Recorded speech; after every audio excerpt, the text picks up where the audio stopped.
Hi creepy readers, Happy New Year!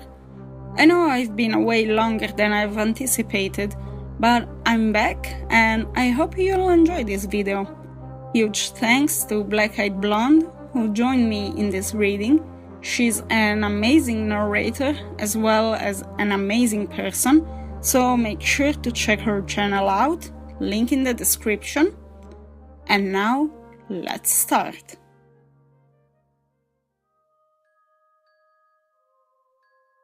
As kids, my sister Cassie and I didn't know we were different. How could we? We spent all of our time in the house. Our parents never let us play outside. They said this was for our own protection. I remember clearly our father outlining all of the horrors of the world beyond our front door. Vicious animals, dangerous men, deathly illnesses. Every day brought a new reason why we couldn't venture outside the walls of the house. I realized the truth much later. They were embarrassed of us. Cassie and I were close, literally and metaphorically. We spent every moment together. I've read that twins are often this way, but we were more than that. We woke up at the same time, closed our eyes for bed at the same time. We would often dream the exact same dream. We read books together. She'd read the left page, I'd read the right. Our parents said we were unnaturally close. This didn't make sense to us at the time. When we played, we would stick two toys together at the head, gummy see-through tape obscuring their faces. We would walk the one-headed doll in staccato movements, Cassie moving the left leg, me moving the right. Soon, all of our toys were paired up. The stuffed pig was taped to the alligator. The china doll was matched up with the plastic dinosaur. Cassie and I even went so far as to glue our pillows together. So they'd never be lonely, I told our outraged mother. Despite our bond, Cassie and I were very different. I was perfectly fine obeying all of our parents' rules, although they were plentiful. Cassie, on the other hand, hated the rules. Even the small ones, like brushing our teeth at night, would send her into a fit. I liked mother's dresses she would make for me, but Cassie ripped at them with her teeth. Cassie was also non-verbal. It wasn't her fault. She just couldn't get her mouth to move the way the rest of ours did. This didn't mean we couldn't communicate. In fact, Cassie and I spoke constantly, always in our mind. Yuck, I hate bananas. She'd tell me in the morning as our mother served us breakfast. Shut up, Cassie! I turned and smiled at mother. Thanks for breakfast. Cassie growled under her breath. You're such a suck-up. We're prisoners here and you treat them like angels. They're our parents! Mother could see we were arguing in our head. She never commented on it though. I don't think she wanted to know what was going on between us. When we were younger, I noticed that Cassie and I didn't look like the kids in the picture books. These kids were alone, but Cassie and I were always together. I asked father about it, and he told us we had a condition. You're sick, he said sternly, but the doctors can't separate you. It would kill her. He would like me to die, Cassie whispered in our head. Of course he wouldn't. He loves you. But he didn't. I knew this secretly. Our parents didn't do much to hide the fact that they favored me. They viewed Cassie as dead weight. And as we got older, I have to admit that I started to understand their opinion. She was difficult. She was always upset over something. Plus, she was the reason I wasn't allowed outside or able to have any friends.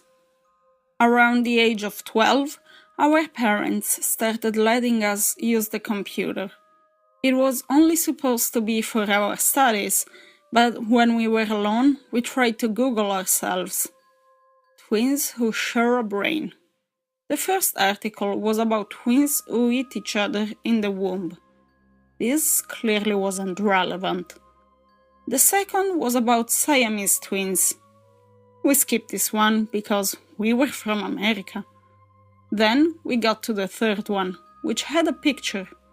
Two grown women who shared a head. One woman was large and the other was small. It looked a little like Cassie and I. The article called them conjoined twins. It said that although the women wished they could be separated, the doctors ruled that it was too dangerous. "That's us," I said to Cassie. Why would anyone want to be separated? She responded, "Maybe so they could look like normal people."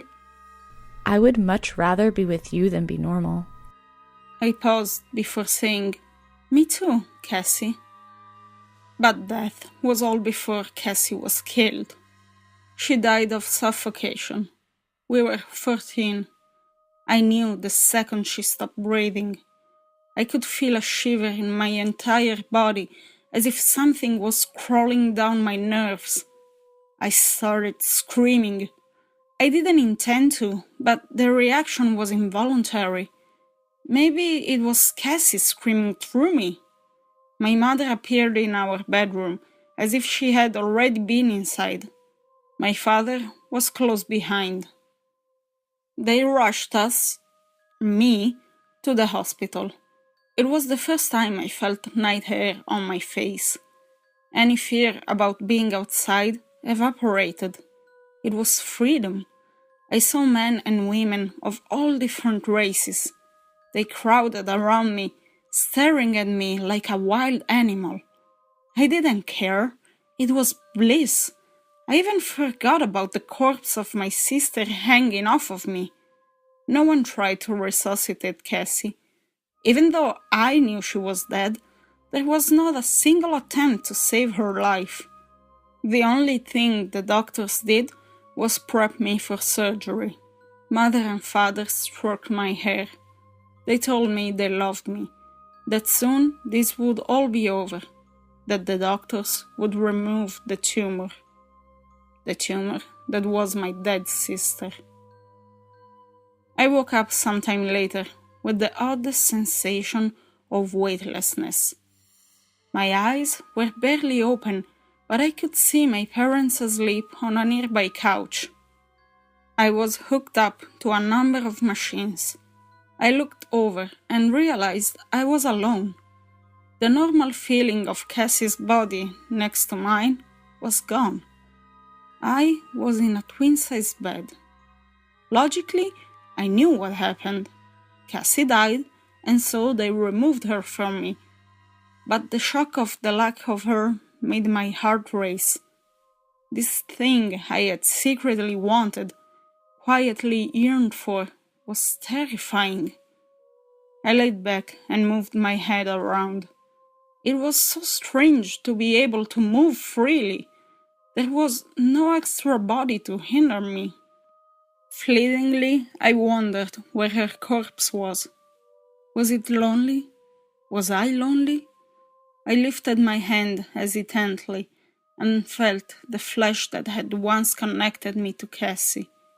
In its place was a large scar and raised stitches. All that was left of my sister was empty air. It didn't feel real. I had only been conscious a few minutes, and already panic was setting in. This was a mistake. What happened to Cassie? Where was she? I needed her. Desperately, I whispered, "Cassie, are you there?" A minute ticked by. Silence. Then a massive wave of screams filled my brain. It was Cassie's voice igniting my mind with 1,000 horrified shrieks. My eyes stuck wide open. Cassie's voice began to speak through the screaming. They killed me! They killed me! They killed me! Shut up! I yelled. My parents rose from sleep. I realized I had said this out loud. They came to me, trying to soothe my fears. But all the while, Cassie was tormenting me. They murdered me! I tried not responding to the voice. But it didn't matter. Cassie didn't care if I spoke back. For days, she just kept lamenting her death. As the doctors tried to teach me how to stand and walk without Cassie, she made herself known in my head. I pretended to be fine, but the voice tore through my sanity. I couldn't sleep. Every time I closed my eyes, she'd start up again. It was them. Our filthy parents. They put a pillow over my mouth and killed me. I didn't tell anyone about the voice. Who would understand? Soon I was cleared to go home by the doctors. My parents made arrangements for me to start attending school. They bought me a wig to cover up the disfiguring scar. The doors were all unlocked now. There was no more hiding. It should have felt like heaven, but instead the voice of my sister haunted my mind. Dead. I'm dead. They killed me. Months passed with the same agonizing existence. I lost weight. I barely slept. Nothing could bring me any happiness. Cassie was slowly driving me insane. I didn't know if this was my imagination or if Cassie was really alive somewhere in my brain, but one day I had enough. I couldn't do it any longer. They killed me. Our parents murdered me. Cassie was sobbing against my eardrums. I took a deep breath and said, Cassie, you have to stop. I put a hand over my mouth in surprise. I hadn't spoken in my brain, only out loud. I tried again. Stop it, Cassie. Desperately, I shoved my fist in my mouth to stop myself from talking. But nothing came out. The ability to speak through my mind had died with my sister. I crawled into a corner of the bedroom, arms over my head. I started to sob. Waves of horror and sorrow careened across my body. Cassie just kept screaming and screaming. Our parents are filthy monsters. They murdered me so they could have a normal daughter. They smothered me with a pillow. They didn't kill you, I did! I shrieked. Cassie's voice suddenly stopped. My tears kept coming. In a whisper, I continued. I couldn't live like that anymore. I wanted to be normal. I could still feel the weight of the pillow as I shoved it onto Cassie's face. I remembered the moans for help. I could still feel her clawing at my arms. Then something changed. I felt woozy and looked down at my body. It seemed like I was floating away from it. My body shrank. I felt myself pull out of my arms and legs, up into my torso, finally lodging into the back of my brain. I was a tiny ball of myself, hidden somewhere deep. My arm raised slowly. My arm? Her arm? My voice spoke out loud, but it wasn't me talking. Finally, you admit it. Terrified, I tried to call out, "What is going on?" But it was just in my head. Our head? Just because you killed the body doesn't mean we still don't share the same brain. My voice came out crackled. I was waiting for you to do it. I knew you would. You are just like our parents. Filthy, disgusting monsters. But I've always been stronger and smarter than you. You killed the body, but I still control the brain. Cassie stood up in my body, shaking out my limbs. I desperately tried to control anything, but she was right. She was stronger than me. It's strange being able to talk, she said out loud. I like it more than I thought I would. What are you going to do? I am going to become you, the prettier one, the one our parents wanted. Then I'll kill them. Maybe I'll staple their skulls together. Remember how they hated when we did that to our toys? And the best part is, I'll still have you stuck there in the back of our brain. I always said we'd never be separated. This was 7 years ago. Our parents are long dead now. She never went through with her promise to staple their heads together. Instead, she used our glued-together pillow to suffocate both at once. I had to watch, completely helpless. It was my hands over their mouths, just like I did to Cassie. You might wonder why she let me write this. This is supposed to be my confession, one of the ways she can torment me. She allows me to control the body for minutes at a time, giving me a taste of freedom before snatching it back. I should have known I couldn't ever get rid of her. She is a part of me, and now I am stuck here, forever. I wish I had never murdered my sister, but she sure seems happy that I did.